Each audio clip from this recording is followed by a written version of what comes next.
નમો વરિયંતાણમ નમો સિદ્ધાણમ નમો આયર્યાણમ નમો વજ્રાયાણમ નમો લોહે સૌવસાવુણમ એસો પંચ નમુકારો સૌ પાવપણાસણો મંગલાણમ ચ સૌવેશી પરમમ વૈ મંગલમ મંગલમ ભગવાન વીરો મંગલમ ગૌતમ પ્રભુ મંગલમ સ્થૂલભદ્રાદ્યા જૈન ધર્મોસ્તુ મંગલમ. પ્રવચનનો વિષય છે ભયને ભયભીત કરનારો એક ભડવીર રાજપુત્ર હરિવિક્રમ. આજથી આશરે 1000 વર્ષ પૂર્વે બનેલો 4750 શ્લોક અને 10 સર્ગની અંદરમાં વહેંચાયેલો હરિવિક્રમ ચરિત્ર નામનો આ ગ્રંથ ભય ઉપર વિજય પ્રાપ્ત કરવા માટેનું એક અમોઘ શસ્ત્ર. કારણ કે આ ભય એવો છે કે દરેક બાબતની અંદરમાં, સર્વ ક્ષેત્રની અંદરમાં, સર્વ જગ્યાની અંદરમાં પ્રગતિને અટકાવનારો આ ભય છે. આમ પરલોકનો ભય, પાપનો ભય, એ બધા ભય હજી સારા, એ તો આપણા સારા માટે છે. પણ આવા પ્રકારના જે ભય છે કે જે આપણને સતત ને સતત દરેક સ્ટાર્ટઅપની અંદરમાં આપણને વચની અંદરમાં આવીને ઉભો રહી જાય. જેમ ઘણા ભિખારીઓ નથી હોતા, તમે કાંઈ પણ જાઓ એટલે સીધી એની ભીખ માગવા માટે આવી જાય. એમાં આ ભય નામનો ભિખારી એવો છે કે કોઈ પણ આરાધના કરવા માટે શુભારંભ કરો, જેને સ્ટાર્ટઅપ કહેવાય, આપણે એને શુભારંભ કહીએ છીએ, તરત જ એનો હિસાબ કિતાબ માગવા માટે આવી જાય. મારો ટેક્સ મને આપો, મને પૈસા આપો. જેમ ભિખારી માગે એમ સતત આપણી પાસે ઉઘરાણી કર્યા કરે. નિર્ભય બની અને નિશ્ચિંત બનીને અગર આરાધના કરવી છે, જિંદગી જીવવી છે, એને ભયનો પડછાયો પણ જીવનની અંદરમાં લેવા જેવો નથી. ભરચક આત્મવિશ્વાસ, દેવગુરુ ઉપરની કૃપા, ઉપરનો વિશ્વાસ, મારી ઉપર પરમાત્મા બેઠા છે અને આખરે તો નસીબમાં જે થવાનું હશે એ થવાનું હશે. તમે જોઈ લો, મૈણા સુંદરીને કેટલો બધો ભય ઉપર વિજય પ્રાપ્ત કર્યો હશે. સામે કોળીઓ પતિ દેખાય છે, વિશ્વનો ગંદામાં ગંદો પુરુષ છે સામે, આખા વિશ્વનો. આના કરતાં કદાચ હલકો પુરુષ વિશ્વમાં જોવા માટે નહીં મળે એવું શ્રીપાલ ચરિત્રના ગ્રંથની અંદરમાં લખ્યું છે. જેને જોઈને કૂતરાઓ ભસે છે, જેને જોઈને ઢોર ધસી પડે છે. આટલો ભયંકર કદરૂપો એવો શ્રીપાલ રાજા એવા પતિને સામે જોયો છે અને પિતા કહે છે કે આ તારો પતિ છે, જા એનો હાથ પકડી લે. તને બહુ ધર્મ ઉપર વિશ્વાસ છે ને, તું બધી બહુ કર્મ ધર્મની ફિલોસોફી ઠોકે છે ને, જા પકડી લે, આ તારો પતિ છે. અને બિલકુલ ગભરાયા વગર, એક પણ જાતનું મનની અંદરમાં ડરનો બિંદ રાખ્યા વગર સીધો જેનો જઈને હાથ પકડ્યો છે. તારે શ્રીપાલ કહે છે કે સુંદરી હજી એ વિમાસજો, ઊંડો એ કરી આલો છે. એ સુંદરી હજી વિચારો, મુજ સંગ તુજ વીણશે કાયા. આટલો બધો ડરાવે છે કે હું કોડિયાની સાથે રહ્યો તો મારું શરીર બગડ્યું, તું મારી સાથે રહીશ, તારું આ કંચનવર્ણનું શરીર બગડી જશે. અને કોઈ પણ સ્ત્રી પોતાના રૂપ અને સૌંદર્ય ઉપર જોખમ દેખાય ત્યાંથી સીધી ભાગી છૂટે. સ્ત્રી માટે તો એ પ્રાણ છે, સૌંદર્ય અને એનું તેજ, એનું રૂપ. અને આટલી બધી ભયભીત અવસ્થા કરી શકે એવી પરિસ્થિતિ આવી ગઈ છે, છતાં પણ મૈણા નિર્ભય છે. નિર્ભય એટલે એવી નિર્ભય છે તો જ આવા આચાર્યો, આવા મહાપુરુષો, મહોપાધ્યાય યશુવિજયજી મહારાજ અને મહોપાધ્યાય વિનયજી સાહેબ જેવા, જેની ઉપર આફરી નતા. ભાગ્યવંત મૈણા સમી નારી ન કો સંસાર. શું શબ્દ બોલ્યા છે! આ વિશ્વની અંદરમાં મૈણા જેવી ભાગ્યશાળી દુનિયામાં કોઈ સ્ત્રી નથી, જેને બેઉ લોકો ઉદ્ધર્યા, સતી શિરોમણી સાર, જેને બંને કુલોનો ઉદ્ધાર કરી નાખ્યો.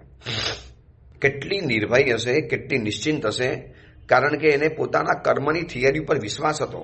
સુખ દુઃખ તો મારા પોતાના કર્મ છે, મારા નસીબમાં સુખ હશે તો કોઈ અડકાવી શકવાનું નથી, અને મારા નસીબની અંદરમાં દુઃખ લખ્યું છે તો એને કોઈ રોકી શકવાનું નથી. આટલો એક અજબ વિશ્વાસ હોય એ વ્યક્તિ પછી પાછી પાની ન કરે. એ પછી ડરે નહીં. ઉપધાન કરવા છે, ગરમી બહુ લાગશે, આરાધના કરવી છે તો તકલીફ બહુ આવશે. અરે ભાઈ, જેને આરાધના કરવી છે અને તમે અંતરાયથી ડરો છો. મેં હમણાં એક પુસ્તકની અંદરમાં સરસ મજાનું વાક્ય વાંચ્યું કે दिसंबर की रात हो और सर्द न हो ऐसा कभी नहीं होता है, आराधना करने जाओ और दर्द न हो ऐसा भी कभी नहीं होता है. અરે ભાઈ, ડિસેમ્બર મહિનાની રાત હોય, ડિસેમ્બર અને જાન્યુઆરીની અંદરમાં શરદી પડે, ઠંડી લાગે જ. ડિસેમ્બર की रात हो और सर्द न हो, आराधना करने जाओ और दर्द न हो. અરે ભાઈ, આરાધનાની સાથે દર્દ જોડાયેલું છે, પણ બિંદાસ બનીને આરાધના કરવી છે કોઈ પણ હિસાબે. આ વખતે સમર વેકેશનમાં આપની નિશામાં ગૃહદેવ ઉદ્ધાન કરવા છે. આવો એક સંકલ્પ કરી લો. મહાવીરે ધામ શ્રી સંઘ એનો સુંદર મજાનો ઉપાસ રહી. 24 એપ્રિલ વૈશાખ સુદ સાતમ આ પહેલો પ્રવેશ. બીજો પ્રવેશ આવશે 26 એપ્રિલ. 24 તારીખે પ્રવેશ કરવાનો ઉપવાસ, 25 તારીખે નિવી, વળી પાછા 26 તારીખે તમે જોડાઈ શકો છો. જેને જે અનુકૂળતા પડે. સમર વેકેશનનો સમય છે, આખો પરિવાર જોડાઈ શકે છે આરાધનાની અંદરમાં.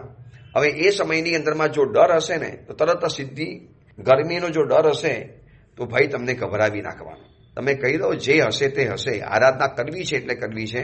તો એવા સમયની અંદરમાં ગમે એટલી ગરમી હોય ને પણ આપણને અસર નથી કરતી. આ જ ગરમીની અંદરમાં હજારો દીકરા દીકરીઓ પાલીતાણાની અંદરમાં 99 યાત્રા કરે છે ને, અને આવા સમયમાં પણ એ લોકો 24 છઠની યાત્રા કરે છે. આવા ભયંકર ઉનાળાની અંદરમાં 40-45 ડિગ્રી ગરમી હોય ત્યાં પણ 24 છઠની એ લોકો યાત્રા કરે છે એ 99ની અંદરમાં. કેવી રીતે કરતા હશે? બસ એક સાહસ, નિર્ભયતા, જે કરવું છે એ કરવું છે એમાં નિશ્ચિંત બનીને આરાધના કરી બતાવે છે. એટલે આવા પ્રકારના ભય ઉપર વિજય પ્રાપ્ત કરવો હોય તો એના માટે આ કથા આપણે જાણીએ છીએ. કથાની અંદરમાં ત્યાં સુધી પહોંચ્યા હતા કે વીરસેન બધી જગ્યાની અંદરમાં પોતાના પિતાજીના માણસોને છોડાવી દીધા. વિચિત્ર યશ રાજાને 12 વર્ષના ઘેરામાંથી મુક્ત કર્યો. હવે એની ચંદ્રશ્રી નામની કન્યા એની ઉપર મોહાઈ ગઈ. યુવાન કન્યા છે, લગ્ન તો કરવાના છે, સંયમ જીવન સ્વીકારવાની તાકાત નથી. તો કોઈ યોગ્ય વ્યક્તિ સાથે જો જિંદગી જોડાઈ જાય તો જિંદગી સરસ મજાની કામ થઈ જાય. પરંતુ આજના સમયની અંદરમાં દીકરા દીકરીઓની હાલત એવી છે, એને લગ્ન કરવાની ઉંમર જ મોડી આવે છે. 28 વર્ષે પૂછો તો પણ કે હજી વાર છે, 30 વર્ષે પૂછો તો હજી વાર છે. હવે કઈ ઉંમરમાં લગ્ન કરવા ન કરવા એ આજની યુવા પેઢીને કદાચ ખબર જ નથી. માટે એટલી બધી સામાજિક અસંતુલન પેદા થઈ ગયું છે, એટલી બધી સામાજિક સમસ્યાઓ પેદા થઈ ગઈ છે. અને આના કારણે યૌવનનો આવેગ સહન નહીં થવાના કારણે એટલા બધા વ્યભિચાર અને દુરાચાર અનાચારના એક અખાડા ખુલી ગયા છે કે જેની આપણે કલ્પના પણ નથી કરી શકતા. તો ચંદ્રસિંહને આ વીરસેન બહુ ઉત્તમ પતિ તરીકે દેખાયો. હજી પ્રેમ બંધાય, હજી એનો પરિચય થાય, એની સાથે કંઈક હજી વાતોચીતો થાય એની પહેલાં તો આકાશની અંદરમાં ઉડી ગયો કે કંઈક કોક એને લઈ ગયું. અને કારો કલ્પાંત કરે છે.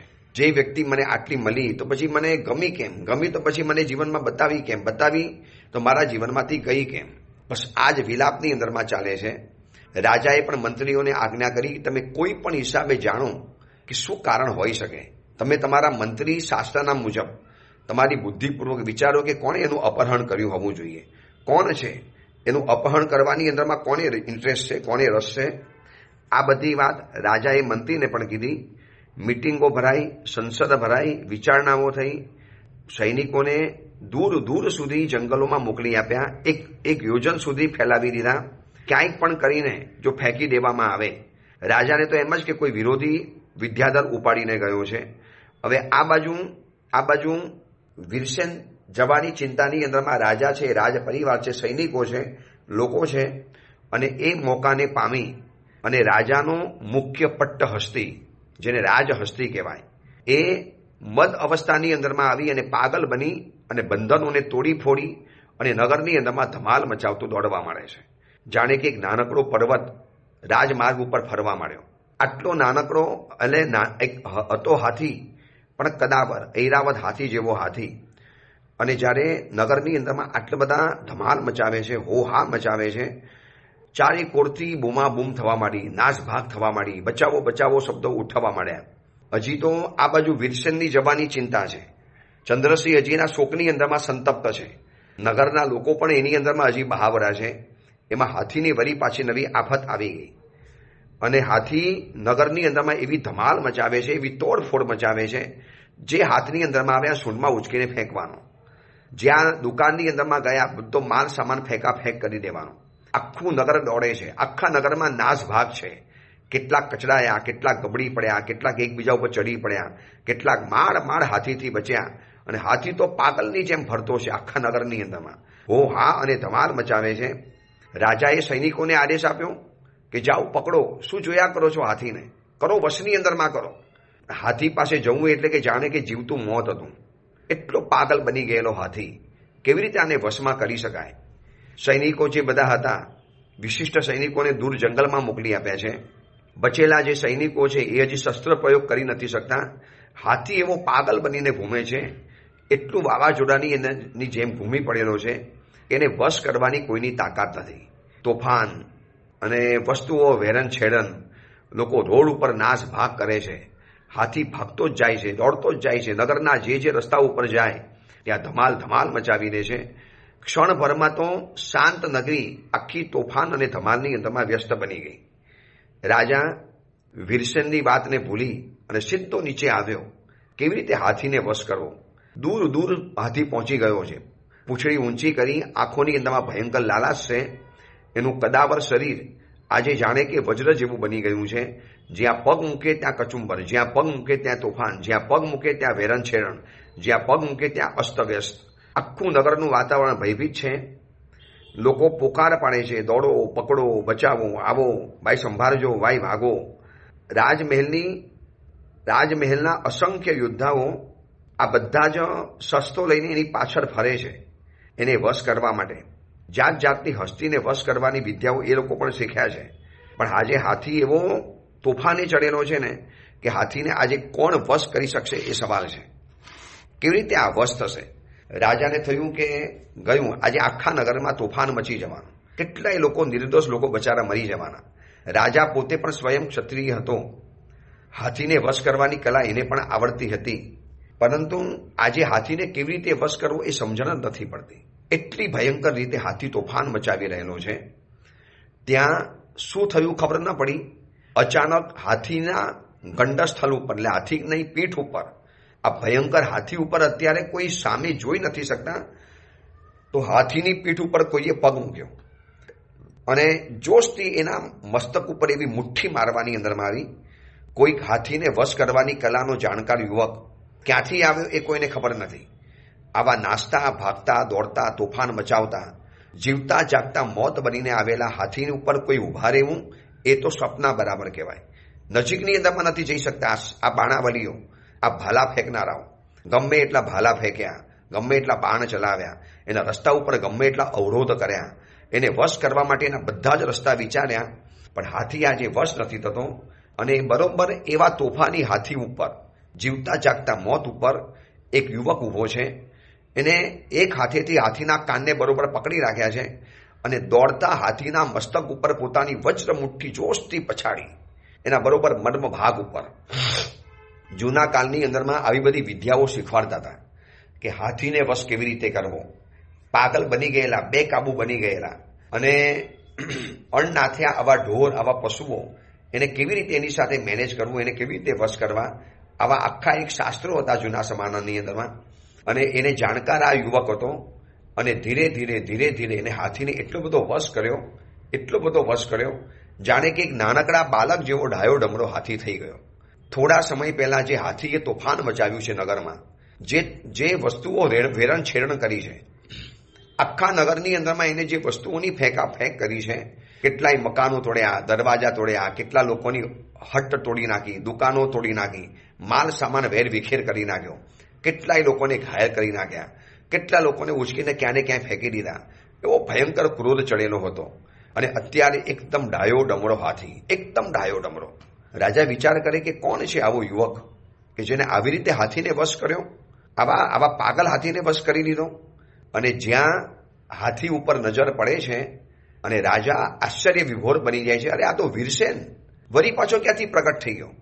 હમણાં ધરતી ઉપર હતો, વરી પાછો એને કોઈ વિદ્યાધર લઈ ગયો હતો, વરી પાછો નીચે આવી ગયો અને હાથીને વશ કરી બતાવ્યો. અને જ્યાં લોકોએ પણ જાણ્યું કે આ તો વીરસેન રાજપુત્ર છે, જેને આપણે ઘેરામાંથી મુક્ત કર્યા હતા. એક તો નગરને શત્રુઓ ઘેરીને ઊભા હતા, એમાંથી આપણને મુક્ત કર્યા, અને આજે એને બીજી વખત આપણને મોતના મોંમાંથી બચાવ્યા. આવા ભયંકર વાવાઝોડા જેવા તોફાની, પાગલ બની ગયેલા, મદની અંદરમાં આંધળો બની ગયેલા હાથીને વશ કરી બતાવ્યો. વરના આ હાથી કેટલા લોકોના આજે ભોગ લે. કાં હાથી મરત, કાં લોકોને મારવા, કાં લોકો મરત. આવી એક પરિસ્થિતિ સર્જાઈ ગઈ હતી. એમાં હાથીને એને એકદમ શાંત કરી દીધો અને ધીરે ધીરે રાજમાર્ગ ઉપર હાથી ધીરે ધીરે ચાલે છે. એ જ રસ્તા ઉપર હાથી તોફાની બનીને ગયો હતો. વસ્તુઓ વેરણ છેરણ છે, કપડાની દુકાનોના કપડા બધા રોડ ઉપર, કરિયાણાની દુકાનનું બધું કરિયાનું રોડ ઉપર, અનાજની દુકાનના બધા અનાજ રોડ ઉપર આવી ગયા છે. જેની જે ચીજની દુકાનો હતી બધી જ વસ્તુઓ હાથીએ પાગલ બનીને ફેંકી દીધી છે. દુકાનની અંદરમાં લોકો ગભરાઈને ઘૂસી ગયા. એના કારણે માલ સામાન તૂટી ફૂટીને સાફ થઈ ગયો. એટલું બધું નુકસાન થયું છે. અને એ જ રસ્તા ઉપરથી એક શાંત બાળકની જેમ હાથી પસાર થાય છે અને લોકોએ ઓળખ્યો, અરે આ તો વીરસેન, અરે આ તો એ જ વીરસેન છે જેને આપણે નગરના ઘેરામાંથી બચાવ્યા હતા. વળી પાછો લોકોનો જય જયકાર શરૂ થયો અને રાજાને જ્યાં ખબર પડી કે આ તો વીરસેને લોકોને બચાવેલા છે, એટલે રાજાએ એની સ્તુતિ કરી કે હે પગનાકર, હે બુદ્ધિમાન, હે પરાક્રમી, આકૃતિ હોય છે ત્યાં ગુણ હોય છે, આવું લોકોનું કહેવું ખોટું તો નથી. તારી જેવી આકૃતિ છે એવા તારા ગુણ છે, એવું તારું ભવ્ય પરાક્રમ છે. ખરેખર નગરની અંદરમાં આવેલી આપત્તિમાંથી તે અમારો ફરી વખત ઉદ્ધાર કર્યો છે. ખરેખર તારા હું કેટલા વખાણ કરું. તે નાની ઉંમરની અંદરમાં કેવી કેવી સિદ્ધિઓ પ્રાપ્ત કરી છે કે સર્વ દોષોથી ભરેલા આ સંસારની અંદરમાં જેની અંદર સર્વ ગુણો હોય છે એવી વ્યક્તિઓ દુનિયામાં જડતી જ નથી. સર્વ દોષોથી ભરેલો આ સંસાર છે, પણ વીરસેન તું એમાં અપવાદ છે. તું ખરેખર સર્વ ગુણોથી ભરેલો છે. તારામાં સંયમ છે, નમ્રતા છે, વિવેક છે, ઉદારતા છે, સમય સૂચકતા છે, પરાક્રમ છે, ધીરજ છે, વીરતા છે, હોશિયારી છે, ચતુરાઈ છે, ચાલાકી છે, નિર્ભયતા છે. કેટલા બધા ગુણો તારી પાસે રહેલા છે. આ કથા આજના યુવકો માટે કામની કેમ છે, હું જે વારંવાર કહું છું ને, એટલા માટે કે આજના યુવકે પણ આ જાણવું પડશે. ખાલી એકલું ભણી લેવાથી કામ નહીં થાય, એકલા પૈસા કમાવી લેવાથી કામ નહીં થાય, એકલી સારી મલ્ટીનેશનલ કંપનીની અંદરમાં જોબ લઈ અને સારું પેકેજ મેળવી લેવાથી કામ નહીં થાય, એક સારી છોકરી સાથે લગ્ન કરી લેવાથી કામ નહીં થાય, એક સારી બાઇક અથવા તો સ્પોર્ટ્સ બાઇક અથવા તો સારી એક કાર લઈ લીધી અને સરસ મજાનો બંગલો બનાવી અને પીસફુલ એરિયાની અંદરમાં જિંદગી શરૂ કરી દીધી, આનાથી કામ નહીં ચાલે. જીવનની અંદરમાં સર્વ ગુણોનો વિકાસ કરવાનો છે. બધું જ આવ્યા પછી શક્તિ સાથે જો નમ્રતા નથી, જે ગઈકાલે આપણે કીધું, શક્તિ સાથે નમ્રતા, વિવેક, ઉદારતા, નિરભિમાનતા, ડાઉન ટુ અર્થ, વડીલો તરફનો ઝુકાવ, વડીલો તરફનો રિસ્પેક્ટ, અગર આ ચીજ નથી આવતી ભણ્યા ગણ્યા પછી અને તમારી પાસે બહાદુરી આવ્યા પછી, ભલે તમે જીમની અંદરમાં ગયા અને બાયોસેપ્સ બનાવ્યા, ભલે તમે જીમની અંદરમાં જઈ અને એક એવું તગડું શરીર બનાવી દીધું, ભલે તમે જીમની અંદરમાં જઈ અને તમે એવું સ્નાયુબદ્ધ શરીર, કસાયેલું શરીર બનાવી દીધું, પણ જો તમારી પાસે વિનય નથી, વિવેક નથી, નમ્રતા નથી, ઉદારતા નથી, ત્યાગની ભાવના નથી, તો પછી બધી વસ્તુઓ ઝીરો છે. આ રાજપુત્ર વીરસેનની પાસે જોઈ લેજો, શું નથી આ દીકરા પાસે, શું નથી. રૂપ ગણો, તેજ ગણો, સૌંદર્ય ગણો અને એની પાસે સ્વભાવ ગણો, ધીરતા ગણો, પરાક્રમ ગણો, હિંમત ગણો, નિર્ભયતા ગણો, બધી જ વસ્તુઓ આ રાજપુત્ર પાસે છે. છતાં પણ જે વિનયનો શિરોમણી છે, એટલે રાજા એ જ કહે છે કે બેટા સર્વ દોષોથી ભરેલો આ સંસાર છે. જ્યાં નજર નાખો ત્યાં બધા જીવોમાં કોઈને કોઈ દોષ દેખાતો હોય છે. પણ બેટા તારું રચના કુદરતે ખરેખર કોઈ અલગ જ કરી છે. તારી અંદરમાં રહેલા જે ગુણો, તારી અંદરમાં રહેલો જે પરોપકારની વૃત્તિ, તું ક્યાંથી આવી ગયો? અચાનક ક્યાં ઉડી ગયો? અચાનક ક્યાંથી આવી ગયો? અને આવ્યો તો એવા સમયમાં આવ્યો તે અમારા નગરની સુરક્ષા કરી, ફરી વખત અમારા નગરને તે બચાવ્યું છે. તારો કેટલો આભાર માનું. જે જવાબદારી મારી હતી, જે જવાબદારી મારા સેનાપતિની હતી, જે જવાબદારી મારા યોદ્ધા અને સૈનિકોની હતી, જે જવાબદારી મારા નગરના વીર પુરુષોની હતી, જે જવાબદારી મારા નગરની અંદરમાં રહેનારા નગરજનોની હતી, અને એ જવાબદારી બેટા તે વહન કરી. તું તો બહારથી આવેલો છે, છતાં પણ તે ખાલી એક આટલું મોટું સાહસ કર્યું. આ એક મોતના મુખમાં તું ગયો. આ હાથી મોત બનીને ભમતો હતો, આ હાથી પાગલ બનીને ભમતો હતો, અને એવા હાથીને તે વશ કરી દીધો. બેટા ખરેખર તું ખરેખર સૂર્ય અને ચંદ્ર કરતાં પણ વધારે તેજસ્વી અને શીતલ છે. એટલા બધા એના ગુણ ગાય છે, ઇન્દ્ર જેવો પરાક્રમી બતાવે છે. ત્યારે એ વખતે રાજપુત્ર વીરસેન કહે છે કે પિતાજી, તમારો પુત્ર મને ગણો છો, અને પુત્ર જ્યારે પોતાના પિતાની નગરની સુરક્ષા કરે, શું એ ધન્યવાદનો અધિકારી હોઈ શકે છે? પિતાજી, મારી ફરજ હતી, આ તો મારે કરવાનું જ હતું. આપ મારા પિતા છો, આપે મને પુત્ર સમાન ગણ્યો છે, તો આપ મારા પિતા સમાન થયા. અને એક પુત્ર પોતાના પિતાના નગરની અંદરમાં જઈને ઉપદ્રવ શાંત કરે કે નગરના લોકોને બચાવે એના ફરજની અંદરમાં આવે છે. મેં કે ઉપકાર નથી કર્યો. આ જોઈ લેજો, વીરસેનની આ સમજ છે કે આજના દીકરાઓ પરિવારની અંદરમાં પરિવારને સંભાળતા હોય, અશક્ત વયોવૃદ્ધ માતા પિતાને જમાડતા હોય, એમના બધા દવાના ખર્ચા ઉપાડતા હોય, એમની બધી ટ્રીટમેન્ટનો ખર્ચો ઉપાડતા હોય, પોતાની નાની બહેનના લગ્નના ખર્ચા ઉપાડતા હોય, પોતાના નાના ભાઈને ભણવાનો બધો ખર્ચો ઉપાડતા હોય, અને એવા સમયની અંદરમાં કોઈ પરિવારજન કે માતા પિતા કે બેટા ખરેખર તે આખા પરિવારને સાચવી લીધો, તો આખા પરિવારનો આધાર સ્તંભ બની ગયો. તે આખા પરિવારને ખરેખર હાથમાં લઈ લીધો. ત્યારે એ વખતે દીકરાએ પણ આ વીરસેનની જેમ જવાબ આપવાનો કે પિતા, આ તો મારી ડ્યુટી છે, મારી ફરજ છે, અને ફરજ ક્યારે ધન્યવાદને પાત્ર નથી બની શકતી. એક પોલીસની રાત પાલી હોય અને રાતના રોડ ઉપર પોતાની ચોકી કરતો હોય તો પોલીસ સમજે કે ભાઈ આ તો મારી ડ્યુટી છે. હા, રાતના ભલે એક્સ્ટ્રા સવારે કરતો હોય તો ધન્યવાદ કદાચ આપો તો વાત બરોબર છે, પણ જે એની ડ્યુટી છે કે આ એને કરવાનું છે, બજાવવાનું છે, ફરજ બજાવવાની છે, અને એમાં ધન્યવાદ છે ને, એમાં ધન્યવાદની અપેક્ષા પણ કેમ રાખવાની? રાજપુત્ર વીરસેન સમજે છે. જો આ વાત આજના યુવા પેઢી જો સમજી જાય, ઘણા એવા છોકરાઓ જોયા છે કે આખા પરિવારનો આધાર સ્તંભ છે, આખા પરિવારને સાચવી લે છે. એને બહેનના લગ્ન પણ કરાવી દીધા, ભાઈનું એજ્યુકેશન પરિપૂર્ણ કરાવી દીધું, પિતાજીના દવાના ટ્રીટમેન્ટ પણ કરી લીધી, એનો દવાઓ, ડોક્ટરના બધા ખર્ચા, હોસ્પિટલના ખર્ચા બધા જ એને ભોગવ્યા. આટલું બધું કર્યા પછી પણ એના ચહેરા ઉપર કોઈ અહંકારની લકીર નથી. ઉલટાના માતા પિતા અમને કે સાહેબ દીકરો દેવ જેવો મળ્યો છે, સાહેબ દીકરો ખરેખર યોગ્ય મળ્યો છે, ખરેખર સાહેબ દીકરો પાત્ર છે, સાહેબ શ્રવણ જેવો દીકરો મળ્યો છે. આટલી બધી સેવા કરે પણ સાહેબ કોઈ અભિમાન નથી, ક્યારે સંભળાવવાની વાત નથી, ક્યારે ટોણા મેણા મારવાની વાત નથી. અને એવા પણ દીકરા જોયા છે કે નાની નાની બાબતોની અંદરમાં માતા પિતાના અપમાન કરી નાખે, તિરસ્કાર કરી નાખે. આ તો હું છું, તમને રાખું છું, બીજો હોય તો તમને તગડી મૂકે, તને બીજો ઘરમાં રાખે પણ નહીં. આવા બધા શબ્દ બોલી અને પિતાના ઘડપણને બિલકુલ કલંકિત બનાવી દે છે. આ રાજપુત્ર વીરસેન આજની યુવા પેઢી, જે જૈનજી કહેવાય, એને સમજાવે છે કે દોસ્ત, આપણે આપણા પરિવારની અંદરમાં સહાય કરતા હોઈએ, આપણે આપણા પરિવારના આધારભૂત હોઈએ, તો એમાં કોઈ આપણે બડાશ નથી મારતા, કોઈ હોશિયારી નથી મારતા, કોઈ આપણે કંઈ મોટું પરાક્રમ નથી કરતા. જવાબદારી છે. દુષ્પ્રતિકાર એવા માતા પિતાની સેવા કરવાનો મોકો ક્યાંથી મળે? એ માતા પિતાની સાર સંભાળ કરવાનો આપણને લાભ કેવી રીતે મળે? જો આજની યુવા પેઢી આટલું સત્ય સમજી જાય કે હું પરિવારની અંદરમાં હેલ્પફુલ છું, પરિવાર મારા પગારથી આખો પરિવાર ચાલે છે, મારી જ કમાણીથી આખા પરિવારની અંદરમાં ખર્ચા પાણી નીકળે છે, ઘરનું મેન્ટેનન્સ નીકળે છે, ઘરના બધા જ ખર્ચા મારા પગારમાંથી નીકળે, પછી એને રોપ મારવાની જરૂરિયાત નથી. એ આપીને ઘણા પાછા રોપ મારે, પરિવારની અંદર એક દાદાગીરી જેવો ભાવ રાખે, પરિવારમાં જેને તેને વ્યક્તિઓને ડબડાવતા અને ધમકાવતા જાય. તો એને આ કથાની અંદરમાં વીરસેનની વાતોને વાંચી લેવાની કે આખા નગરને બે વખત મોતના મોંમાંથી ઉગાર્યું છે. એક તો 12 વર્ષનો ઘેરાવો દૂર કર્યો, અને વળી પાછો આ પાગલ મોત જેવા હાથીને વશ કરી નાખ્યો. વરના હાથી આજે શું ખેદાન મેદાન કર્યું હોત ને, કલ્પના પણ ન થઈ શકત.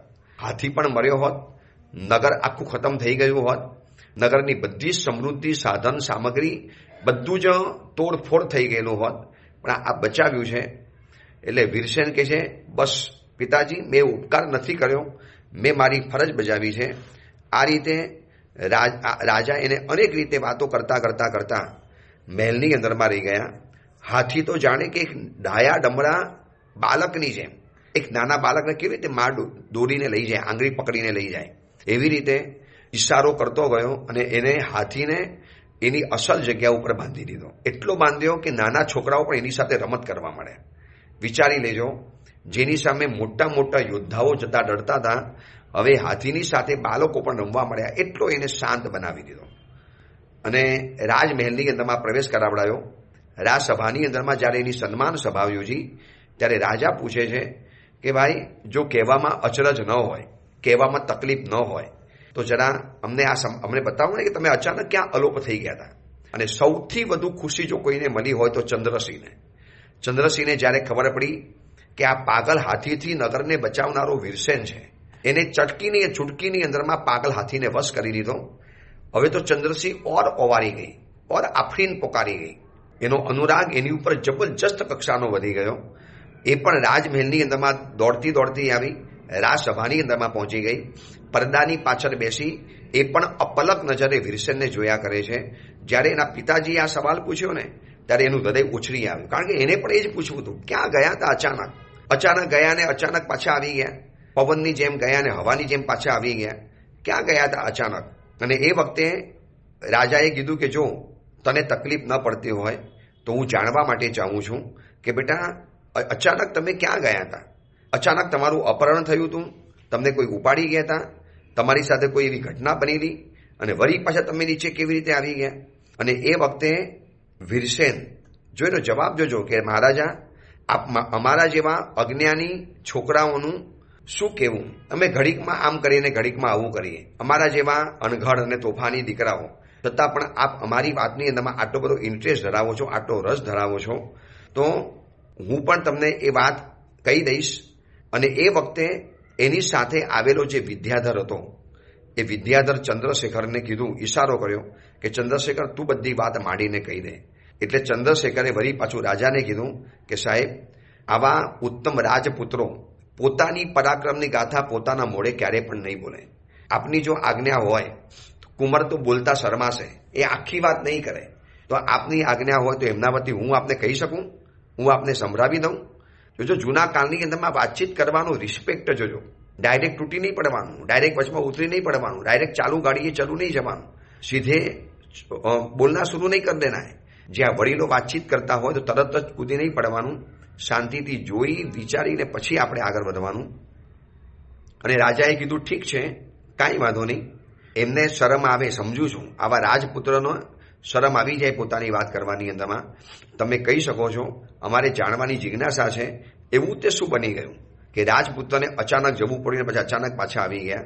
હવે એ વખતે એની સાથે આવેલો જે ચંદ્રશેખર નામનો જે વિદ્યાધર છે એ વિદ્યાધર કહે છે કે રાજન હવે સાંભળો, એટલે આ કથાના તંતુને બરોબર જાળવી રાખજો.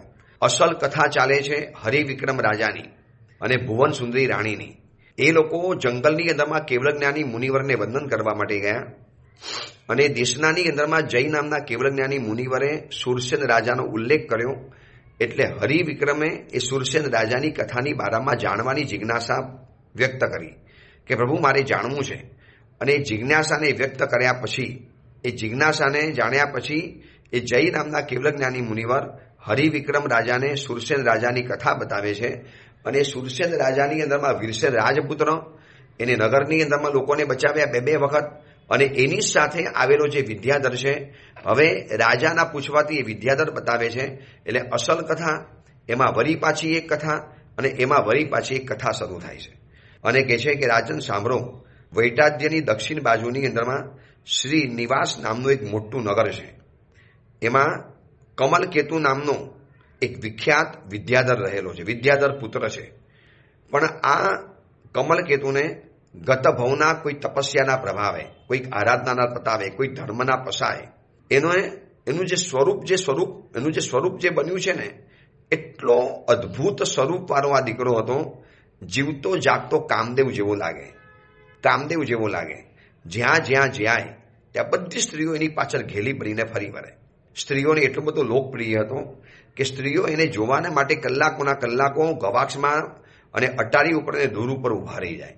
એટલો બધો સ્વરૂપવાન, એટલો બધો સોહામણો, એટલો બધો સુંદર, એટલો બધો દેદીપ્યમાન, એટલી અદ્ભુત એની શરીરની કાંતિ હતી અને એટલો હેન્ડસમ આ દીકરો હતો. પરંતુ કમનસીબે એવું છે કે વિષયની અંદરમાં આસક્ત હતો, ભયંકર વિષયમાં આસક્ત. એને વિષયોની આસક્તિ એટલી બધી પરેશાન કરતી હતી કે નિંદનીય આચરણોમાં પણ એ તત્પર રહેતો હતો. આટલો સારો દેખાવડો, આટલો સુંદર રાજપુત્ર, પરંતુ એક વિષયની આસક્તિએ એની જિંદગીને ઝેર બનાવી દીધું હતું. જ્યાં ક્યાંકથી પણ એને સારી કન્યા જોવા માટે મળે, સારી સ્ત્રી જોવા માટે મળે, ક્યાંકથી પણ એની નજરમાં કોઈ પણ સારી સ્ત્રી આવી જાય એટલે પછી માટેલા સાંઢણી જેમ પાગલ બનીને ભૂરાટો બની અને પછી વિષયોની આસક્તિની અંદરમાં શરૂ થઈ જાય. વર્ષોના વર્ષો ચાલતા ગયા. સ્વરૂપ એવું હતું, એનો દેખાવ એવો હતો કે સ્ત્રીઓ એને સામેથી મળવા માટે આવે, એને જોવા માટે ઊભા રહી જાય. અને આ વિષયોની આસક્તિના કારણે એને સ્ત્રીઓ મળતી ગઈ, વ્યભિચાર કરતો ગયો, દુરાચાર કરતો ગયો. અને આમ કરતા સ્વૈર વિહાર, જંગલોમાં ફરવાનું, શહેરમાં જવાનું, કોઈકના ઘરની અંદર પહોંચી જવાનું, સ્વેચ્છા પ્રમાણે મન ફાવે ત્યાં વિચરણ કરતો હતો. વિદ્યાધર હતો, આકાશમાં ઉડવાની વિદ્યા હતી, સાથે અદ્ભુત રૂપ હતું, અને એના કારણે આ કમલ કેતુ એટલો બધો સ્વચ્છંદ બની ગયો, એટલો બધો ઉન્માદી બની ગયો, એટલો બધો ખોટા માર્ગે નીકળી પડ્યો કે એટલા બધા વ્યભિચારના એને પાપો શરૂ કરેલા છે. હવે આ કમલ કેતુની કથા ખરેખર જાણવા જેવી છે. જે વિદ્યાધર સાથે આવ્યો છે, એ વિદ્યાધર આખી આ કમલ કેતુની કથા બતાવે છે. એની વાતને પણ આપણે આવતીકાલે જાણીશું. એ જ મંગલ કામના મંગળ ભાવના. જીનાગના વિરુદ્ધ કાંઈ પણ બોલાયું હોય તો